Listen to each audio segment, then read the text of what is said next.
नमस्कार दोस्तों। स्वागत है आपका books of wanted YouTube channel में। आज जो कहानी मैं आपके लिए लेकर आया हूँ उसने मुझे अंदर तक हिला कर रख दिया। दोस्तों, हाईवे पर रात के वक्त सफ़र करना अपने आप में एक अलग तजुर्बा होता है। सन्नाटे को चीरते हुए आगे बढ़ती गाड़ियाँ और घुप अंधेरे पर क्या हो जब उस अंधेरे में कोई आपका इंतज़ार कर रहा हो। आज की ये घटना कोई बनावटी कहानी नहीं है, बल्कि एक सच्ची आप बीती है। यह कहानी हमें भेजी है रामकांत जी ने, जो पिछले 20 सालों से हैवी ट्रक चलाते हैं। उनके साथ पटना से रांची वाले हाईवे पर कोदरमा की उन सुनसान घाटियों में जो हुआ, वो सुनकर आज भी उनकी रूह कांप जाती है। तो अपनी आंखें बंद कीजिए, हेडफोन्स लगा लीजिए और चलते हैं उस खौफनाक रात में। मेरा नाम रामकांत है। ट्रक लाइन में मुझे उस्ताद बुलाते हैं। पूरा देश घूमा है मैंने। श्रीनगर की बर्फ़ से लेकर कन्याकुमारी तक का हाईवे नापा है। लोग कहते हैं ट्रक वालों का दिल पत्थर का होता है, क्योंकि ट्रक वालों ने कई सड़कों पर कई हादसे देखे होते हैं। मैं भी यही मानता था, जब तक उस रात कोदरमा घाट पर मेरा सामना उस चीज़ से नहीं हुआ। दिसंबर का महीना था। जमा देने वाली ठंड थी। मेरे ट्रक में लोहे के पाइप्स लदे हुए थे और मुझे अगले दिन सुबह तक रांची पहुंचना था। मेरे साथ मेरा नया खलासी सूरज था। नया लड़का था। बेचारा थक कर कैबिन में पीछे की तरफ सो गया था। रात के करीब 1:15 बज रहे थे। हाईवे पर मेरे ट्रक की हेडलाइट्स के अलावा दूर दूर तक कोई रोशनी का नामो निशान नहीं था। आपको बता दूं, कोदरमा की घाटियां रात के वक्त ऐसी लगती हैं जैसे किसी और ही दुनिया में आ गए हों। घने पेड़ दोनों तरफ सड़क पे झुके हुए थे, जैसे एक गुफा बना रहे हों। दिन के वक्त ये नज़ारा काफ़ी अच्छा लगता है, पर इसके विपरीत रात में ये बहुत भयंकर हो जाता है। मैं आराम से 40-50 की स्पीड में ट्रक निकाल रहा था, क्योंकि लोड भारी था और मोड़ खतरनाक थे। तभी मेरी नज़र आगे सड़क पर पड़ी। हेडलाइट की रोशनी में मुझे कुछ अजीब सा दिखा। करीब 100 मीटर के आगे सड़क के बिल्कुल बीचों बीच कोई खड़ा था। मैंने हॉर्न बजाया, पर वो आकृति अपनी जगह से 1 इंच भी नहीं हिली। जैसे जैसे ट्रक करीब जा रहा था, मुझे समझ आया कि वो एक आदमी है। उसने एक लंबा पुराना सा काला कोट पहना हुआ था और उसका सर नीचे की तरफ झुका हुआ था। भाइयों, उस वक्त हाईवे का एक उसूल होता है, रात में ऐसी सुनसान जगह पर गाड़ी कभी मत रोकना। लूट पाट के चक्कर बहुत होते हैं। मैंने फैसला किया कि मैं ट्रक साइड से निकाल लूँगा। मैं स्पीड थोड़ी कम की और स्टीयरिंग राइट की तरफ घुमाई। लेकिन जैसे ही ट्रक उसके बगल से गुजरने लगा, उस आदमी ने अचानक अपना सिर उठाया। मैंने साइड मिरर में उसकी झलक देखी और मेरी सांसें वहीं अटक गईं। उसके चेहरे पर आंखें नहीं थीं। आंखों की जगह 2 गहरे काले गड्ढे थे और उसका चेहरा इतना सफ़ेद था जैसे उसके अंदर एक बूंद खून ना हो। मेरा पूरा शरीर ठंडा पड़ गया। मैंने जल्दी से एक्सीलेटर दबा दिया। इंजन ज़ोर से आवाज़ करने लगा और ट्रक आगे भागा। मैंने सूरज को आवाज़ लगाई, सूरज उठ, जल्दी उठ। पर वो ऐसे सो रहा था जैसे मुड़ता हो। आमतौर पर ट्रक की एक झटके में उठने वाला लड़का मेरी इतनी चीख पुकार के बाद भी नहीं उठ रहा था। मैंने फिर से रेयर व्यू मिरर में देखा, ये सोचकर कि शायद मेरा वहम था। ठंड और नींद की वजह से आंखों का धोखा हो सकता था। लेकिन मिरर देखते ही मेरे हाथ पैर सुन पड़ गए। वो आदमी जो अभी पीछे छूट गया था, वो ट्रक के ठीक पीछे भाग रहा था। दोस्तों, मेरा ट्रक उस वक्त 60 की स्पीड पर चल रहा था, जो कि लोडेड ट्रक के लिए घाटियों में काफ़ी तेज़ है। कोई भी इंसान उस स्पीड पर नहीं भाग सकता, पर वो चीज़ बिना पैर ज़मीन पर पटके हवा में तैरते हुए ट्रक के पीछे आ रही थी। मैं डर के मारे हनुमान चालीसा पढ़ने लगा, जय हनुमान ज्ञान गुण सागर। मेरी आवाज़ कांपती रही। मैंने आगे सड़क पर ध्यान लगाया और स्पीड बढ़ाने की कोशिश की। तभी मेरे साइड वाले शीशे पर किसी ने ज़ोर से मुक्का मारा। मैंने घबराकर राइट साइड देखा। दोस्तों, और आप सब जो ये सुन रहे हैं, मेरा विश्वास कीजिए, मैं आज भी उस मंज़र को याद करता हूँ तो मेरे रोंगटे खड़े हो जाते हैं।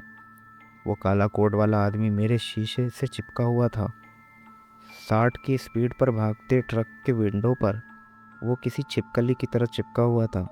उसकी वो खोखली आंखें मुझे ही घूर रही थी और उसके होठों पर एक अजीब सी डरावनी मुस्कुराहट थी। उसने अपना हाथ शीशे पर रखा। उसके हाथ की हड्डियां सफ़ेद और लंबी थी, नाखून किसी जानवर की तरह निकले हुए थे। उसने शीशा बजाना शुरू किया। मैं चीखा, कौन है बे तू? क्या चाहिए तुझे? उसने अपने हाथ हिलाए। मुझे बाहर की आवाज़ नहीं आ रही थी, पर उसके होठ पढ़कर ऐसा लगा जैसे वो कह रहा हो, दरवाज़ा खोल, मुझे अंदर आना है। मैंने स्टीयरिंग को इतना ज़ोर से पकड़ रखा था कि मेरी उंगलियां दर्द करने लगी थीं। मैंने सूरज को एक और ज़ोर की लात मारी।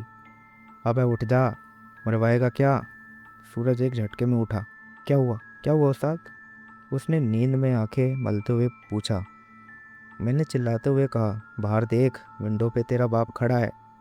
सूरज ने उस तरफ देखा जहाँ वो चीज़ चिपकी थी, पर सूरज का अगला डायलॉग सुनकर मेरा खून सूख गया। सूरज ने कहा, कहाँ है उस्ताद? क्या है बाहर? बाहर तो कुछ नहीं दिख रहा, सिर्फ अंधेरा ही तो है। मैंने पलट कर विंडो की तरफ देखा। वो सच में वहाँ नहीं था। शीशा बिल्कुल साफ था। मुझे लगा शायद चला गया होगा। मैंने लंबी सांस ली, लेकिन तभी मुझे अपने ठीक पीछे कैबिन के अंदर सांस लेने की आवाज़ आई। ऐसी आवाज़ थी जैसे किसी के गले में बलगम फंसा हो और वो सांस लेने में तड़प रहा हो। सूरज भी जम गया। उसने भी वो आवाज़ सुन ली थी। ट्रक के बाद कैबिन के अंदर हम दोनों के अलावा कोई तीसरा भी आ चुका था। कैबिन का टेम्परेचर अचानक इतना गिर गया कि मेरे मुंह से भाप निकलने लगी। पूरा केबिन सड़ी हुई मिट्टी की स्मेल से भर गया, जैसे किसी ने अभी अभी कोई पुरानी कब्र खोली हो।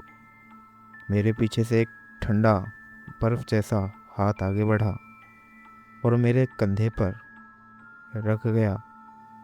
उसकी उंगलियां मेरे गले की तरफ बढ़ने लगी। मैं जानता था कि अगर आज मैं रुक गया तो हम दोनों नहीं बचेंगे। मैंने अपनी आखिरी हिम्मत जुटाई और ट्रक के डैशबोर्ड पर रखी अपनी छोटी सी माता रानी की मूर्ति को छुआ। मैंने अपनी पूरी ताकत से चीख कर कहा, माता रानी की जय, और ट्रक का हॉर्न लगातार बजा दिया। उसी पल मेरे कानों में एक ऐसी कान फाड़ने वाली चीख गूंजी जो किसी इंसान की नहीं हो सकती थी। वो हाथ मेरे कंधे से हट गया।